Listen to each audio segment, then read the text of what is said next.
그리고 마지막으로 이제 제가 설명드릴 부분은 저희 뜬금인데요, 아버님. 예. 뜬금이가 심장병이 있네요. 예? 네, 심장병이 생겼어요. 아버님. 십자병이 생겼다고요. 예, 심장병이 생겼어요, 아버님. 저도 사실은 이게 예전부터 저희가 엑스레이는 뜬금이는 한 번씩 엑스레이를 좀 찍었기 때문에 심장이 조금 다른 아이들에 비해서 조금은 또 크다라고 봐졌어요. 아까 제가 블루하고 이제 저희가 달님이하고 제가 먼저 보여드린 이유가 심장에 대한 크기를 한번 비교해 보려고 제가 먼저 보여드렸는데요. 요거는 22년도 4월 달에 저희가 엑스레이 찍은 사진이고요. 이제 요 왼쪽 편에 있는 거는 오늘 찍은 사진이에요. 오늘 찍은 사진인데 전체적으로 놓고 봤을 때 심장에 대한 부분이 저희가 보면 위쪽이 다이아몬드 형태처럼 좀 뭔가 뾰족하게 보이는 부분 보이시죠? 예. 여기도 마찬가지로 뾰족하게 예. 보이는데 심장이 전체적으로 크기가 커지고 하면요, 일반적으로 저희가 척추뼈가 정 가운데 이렇게 이제 매끈하게 있는 게 정상적인 뷰라고 하는데 예. 심장은 그랬을 때 정 가운데 있어야지 편축으로 처져 있으면 안 됩니다. 근데 저희가 예전에도 심장이 조금은 크기가 커져 있다라고 제가 좀 느낌이 좀 들었었는데 오늘 보니까 심장이 한쪽으로 처져 있는 거예요. 네, 그러면 저희가 심장이 일반적으로 크기가 커지고 있다라고도 저희가 표현을 합니다. 그래서 아까 달님이하고 제가 블루하고 먼저 제가 보여드렸을 때 심장은 일반적으로 정상적인 아이들의 심장은 이렇습니다. 영 옆에 폐라는 부분이 있고요. 심장이 럭비공 모양처럼 동그랗게 보여요. 이게 정상적인 심장인데 심장병이라는 게 생기는 아이들은요, 심장이 척추가 정 가운데 이렇게 이제 있을 때 심장이 한쪽으로 붙어버려요. 이런 식으로 붙어버립니다. 네. 그래서 그럴 때는 저희가 심장이 이 아이도 지금 보면 심장이 가운데 있어야 되는데 점점 붙죠, 한쪽으로. 이런 경우에는 저희가 심장이 좀 커지고 있다라고 일반적으로 좀 표현을 하는데 지난 22년도 4월 달에 찍었을 때는 심장 주변에 옆에 있는 폐 부분은 괜찮았어요. 근데 오늘은 심장이 척추가 정중앙에 있는데도 한쪽 편으로 붙어서 제가 일반적인 저희가 검진은 저희가 하는 아이들의 검진은 기본적인 저희가 프리미엄 검진 아이들 다 진행을 하는데 심장이 커질 때는 요거보다 높은 저희가 심장 검사까지 들어가는 검사가 추천이 됩니다. 그래서 뜬금이는 저희가 이제 예전에 복막염에 대한 치료도 했었었고, 그죠? 또 이제 갑상선 기능도 일시적으로 항진이 되고 해서 저희가 치료를 했었고, 구내염도 치료를 했었고, 여러 가지 병들이 여러 가지로 겹쳐졌던 아이들이기 때문에 제가 일단은 아이 엑스레이부터 먼저 찍고는 이거는 단계를 조금 높여서 높은 검사를 한번 해봐야겠다라는 생각이 좀 들었어요. 그래서 오늘 심장에 대한 검사를 거쳐봤는데 일단은 심장에 대한 부분을 보고 하면 이 고양이들은 비대성 심근병증이라는 게 상당히 많습니다. 근데 심장은 크기가 커지는 거 외적으로도 저희가 엑스레이라든지 초음파를 보고 하면요, 이게 심장의 벽 두께인데요, 이 벽 두께가 일반적인 아이들은 6mm 이하의 정도의 두께를 나타냅니다. 근데 지금 아이 몸무게를 저희가 재봤더니 지금 두께를 6.6, 6.9, 6.6 이렇게 나오고요. 한 번은 6.9, 7점대도 나오고요. 보리하고 비교할 때는 어떻습니까? 6mm 이상이 올라갑니다. 그래서 이 보리도 사실은 저희가 기준점을 보고 하면 보리도 7mm, 8mm 이렇게 나왔던 아이여서 저희가 그때 심장에 대한 검사하고 이런 것들을 거쳤는데 이제 마찬가지로 뜬금이도 이런 거에 대한 부분이 지금 수치가 올라가 있고 이제 문제는 심장이라는 거는 저희가 심장 안에는 혈관이라는 부분이 저희가 혈류의 흐름이 들어가잖아요. 그래서 일반적으로는 정상적인 심장은 이렇게 혈액이 머금을 수 있는 공간이 많아지고 비정상적인 심장은 혈액을 머금을 수 있는 공간이 협소합니다. 왜냐하면 이 벽이 두꺼워지니까요. 그 아래쪽에 있으면 이 벽이 두꺼워지다 보니까 요거에 비하면 엄청 두껍잖아요. 그래서 협소해지는데 이게 이런 심장이라 하더라도 얘네들이 수분을 많이 안 먹으면 요 안에 수분이 적게 들어있으면 벽이 오히려 두꺼워지게 보일 수는 있잖아요. 그래서 뜬금이는 지금 오늘 저희가 혈액 검사를 한번 보고 하니까 탈수가 좀 심해요. 저희 블루도 그렇고 저희 달림에도 그렇고 탈수가 없었는데 아이는 탈수가 오늘 많이 심한 상태더라고요. 수분을 많이 안 먹은 상태다라는 게 좀 보이고 해서 일단은 저희가 심장에 대한 게 심장병이 맞다 아니다라는 게 벽도 두껍게 있지만 실제로 이게 탈수 때문에 이런 현상들이 보일 수 있기 때문에 저희가 이제 프로비엠피라고 하는 바이오마커 검사를 좀 거쳤어요.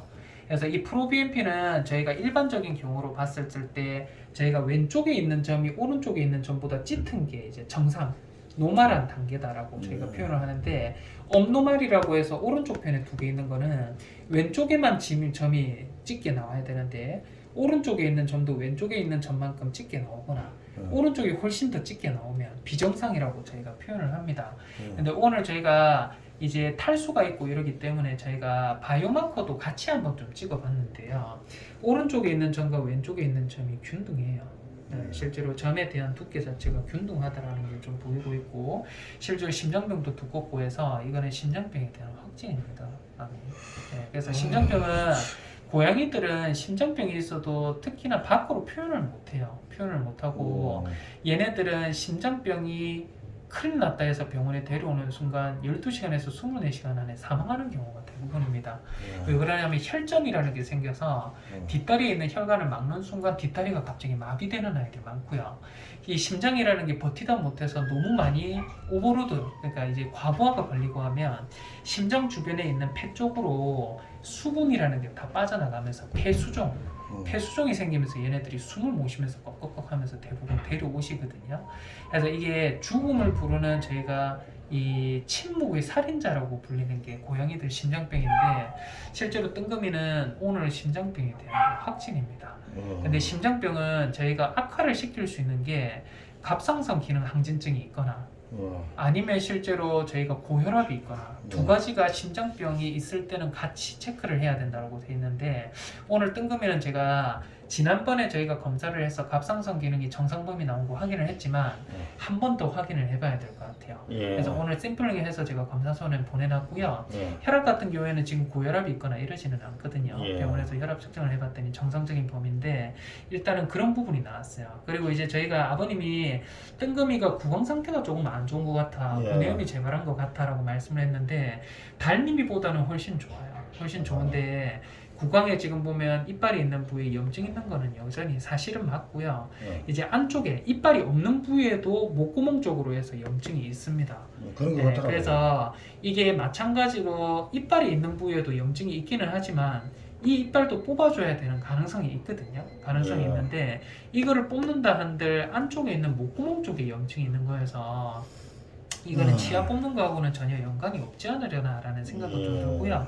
목구멍 안쪽이 여기 많이 부어 있거든요. 그래서 이제 요거는 제가 오늘 일단은 주사는 좀 맞춰놨어요. 주사를 맞고 구강에 염증이 있는 게 확인이 되고, 실제로는 저희 달님이도 염증 수치는 많이 올라가는 게 없는데요. 저희 뜬금이 같은 경우에는 염증 수치가 올라 있어요. 요거 보시면 이게 염증 수치거든요. 염증 수치가 예전에도 많이 올라갔었어요. 근데 염증 수치가 여전히 좀 오르고 있고, 다행인 거는 저희가 급성 염증 수치라고 해서 12시간 안에 발생하고 있는 염증 수치는 정상입니다. 그리고 췌장 염도 지금 아니고, 그래서 다 정상인데 실제로 보면 염증이라는 부분도 있고, 또 먹고 싶어도 잘 못 먹는다라고 지금 나오고 있고요. 또 이제 고콜레스테롤 혈증은 계속 있네요.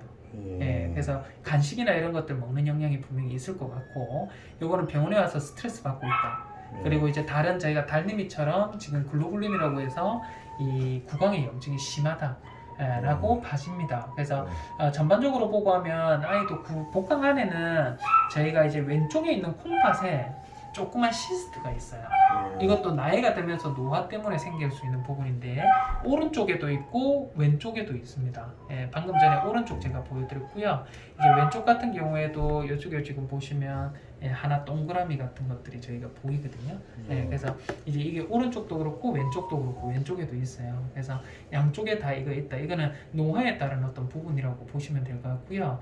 일단은 저희가 이제 오늘 저희 검진을 받으면서 블루는 방광염이 있었고, 달님이는 구강에 있는 염증, 이거는 평생 관리가 필요한 부분이지 않을까 생각이 들고, 뜬금이는 지금 오늘 기준으로 보고 하면 사실은 이제 심장병이 확진입니다.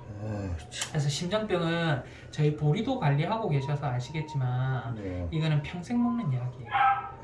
약을 진짜 평생 동안 먹이면서 살아야 되는 부분인데 실제로 이제 이거는 제가 생각했을 때는 내일도 검사, 저희가 오늘 검사 의뢰를 보내고 하면 내일 모레쯤 검사 결과가 나오지 않을까 싶어요. 아무래도 보리가 저 내일 예약이 잡혀 있더라고요. 저 부산의 예, 동대문에. 그래서 일단은 뜬금이 같은 경우에는 갑상선 기능에 대한 부분 다시 한번 리책 필요할 것 같고요. 예. 또 이제 지금 구내염도 심한 상태고 예. 또 이제 심장병에 대한 것도 관리를 하셔야 되는 부분이고 이러다 예. 보니까 종합적인 약이 필요할 것 같아요. 예. 그래서 제가 오늘 주사는 좀 구내염이 심해서 맞춰놨는데요. 예. 약은 제가 이제 검사 결과가 나오고 하면 예. 결과지 가지고 조금 설명을 드리면서 음. 실제로 이제 심장병에 대한 어떤 관리를 하는 어떤 과정이라거나 예. 어떤 약제들이 들어가고 어떤 작용점을 챙겨줘야 되는지 예. 이런 것들 같이 저희가 종합적으로 한번 보고 예. 약을 처방을 드리는 게 맞지 않을까 싶거든요. 예. 그래서 블루는 3주치 오늘 약, 달님이는 2주치 약이 나가는데 오늘 뜬금이는 약이 없습니다. 예. 오늘 검진받은 아이 중에는 뜬금이가 제일 안 좋거든요. 예. 제일 안 좋은데